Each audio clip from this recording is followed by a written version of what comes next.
Hey Blush Beauty Gals, it's Brett Friedman from Vanity Mark Cosmetics, and I talked to Carrie about talking to you about the line, my line, that you just got in. So I'm going to keep it really quick. It's just going to be like cliff notes of highlights of each product that you can sort of have the insight and be the all-knowing wizard when it comes to Vanity Mark when selling to your gals. So let's start with the brow line. And that's the 7 colors, so it's the most comprehensive brow line on the market. So it goes from Blondest to Choco Noir. And I made this little pamphlet just giving all the little highlights and little tips on, shaping the brows. So really encourage, the customer to take this if they're on the fence about buying it. Maybe getting a little insight will help. And then also if they purchase it, to take one with them. And it's just really nice little extra info about all this stuff.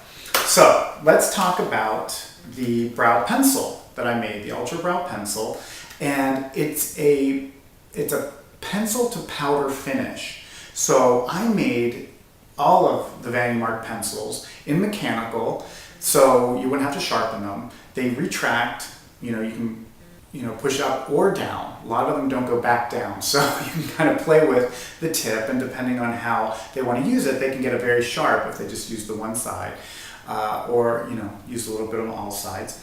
And the colors, like the Blondest is really great for silver foxes or very fair gals with very fair, hairs. So most women, though, will be a blondie. And that's like the Jennifer Aniston-y color, the highlighted blondes. Has a little bit of gold in it. So it's not like your usual brow pencil that's blonde. It's not ash-based. And I always say it's not because, women don't look like Linda Evans anymore. They look like Jennifer Aniston. So they're more beachy blondes, so this has a little bit of warmth to it.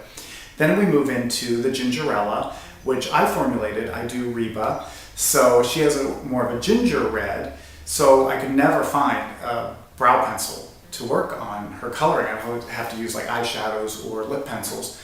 So I formulate Gingerella mainly for her, and that's great for, like I said, strawberry blondes or light reds. Now, if you're doing, someone that's very dark red, like say like a Sharon Osbourne or a henna redhead, then the Auburnista is really good.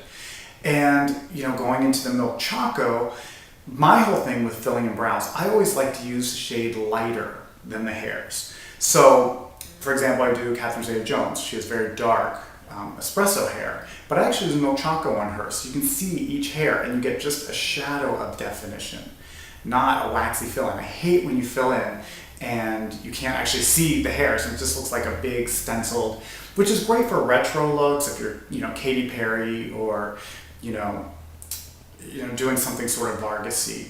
But for women, running around day to day, I think it's just more natural to do the fill-in a little lighter. So then there's Dark Choco, which I've used on, say, Rosario Dawson. She has a little deeper skin tone. Again, the dark hairs, and a lot of people would probably go for more of the Choco Noir for someone like Rosario, because her hair is black.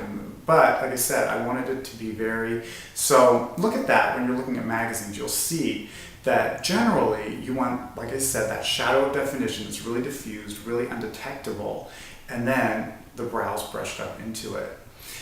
Then there's Choco Noir, and that's mainly for women of color. Now the brow powder can be used wet or dry, and has the same exact shades as the pencil. I did a very, very finely milled, but tightly packed, so there's not a lot of flyaway, but it blends really well. So play with the testers and get to know the powder. It's really, really popular. Now, there's also the Summer Skin and Shimmer Skin.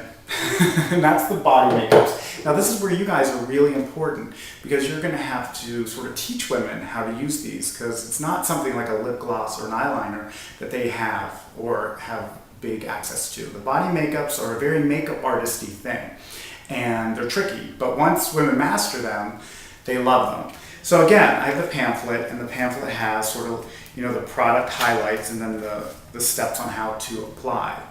So, like I said, encourage all the gals that buy the Summer Skin, Shimmer Skin should get this in their bag, or if they're on the fence, again, give it to them, because there's a lot of information in there. So what I suggest with the Summer Skin is it comes with the sticker, it says don't forget to shake. You really have to shake it. And what I do is I have women apply a little bit of moisturizer and then spray actually into their hand and spread. Now, the thought is you would spray it like this and then do it. You can do that if you're really fast, but until you can really master it, it's not the power move because it dries really, really fast. So using it as a hand, like in your hand as a lotion, the reason why I made it in a can, in a spray, is because for some reason it stays longer. So like I said, even though you're basically using it as a lotion, there's something making it into a spray makes it last. So you get very little rub off with summer skin. So, and women love that. You know, of course, it's makeup on top of the skin, so there's going to be a little bit of transference, but it's much less, much less. And then the shimmer skin is, I call it like the icing on the cake. So this is for that Jennifer Aniston or J.Lo glow. It's really fine mica, and champagne has a little bit of gold and silver, so it's universally flattering. And both of them smell a little like coconut, which is amazing. Now, again, it has the Shake Me sticker. They have to shake it and then spray it at a distance. It's different than the summer skin. You actually do spray this on, but at a distance, let it fall, and then rub it in. And this stays. I mean, literally, if you put on summer skin and you have it on your hands, I'll put it under the water and the water runs clear until I put some soap in this. So it lasts. They're gonna have to take it off. And then finally, Dr. Kiss, my fabulous lip balm. So what's really great about Dr. Kiss is I found the packaging first and decided on the colors. And I thought, you know what, I wanted it to be fun, but it's from a cosmetics company. It's actually a really good product. It's not a novelty product. So some of the highlights on Dr. Kiss is, as you see, it's baby blue, but when you put it on, it turns a very, very fair pink. And that's because I added 4% of that mood lipstick ingredient from the 80s. So it gives a little, very subtle lift of color. So little, in fact, even guys can use it.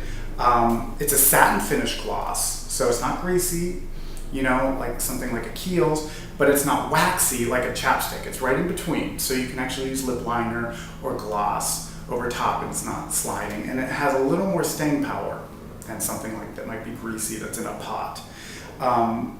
Another great thing is it has natural peppermint oil in, so when you put it on, it feels very cooling, and it gives a little zing.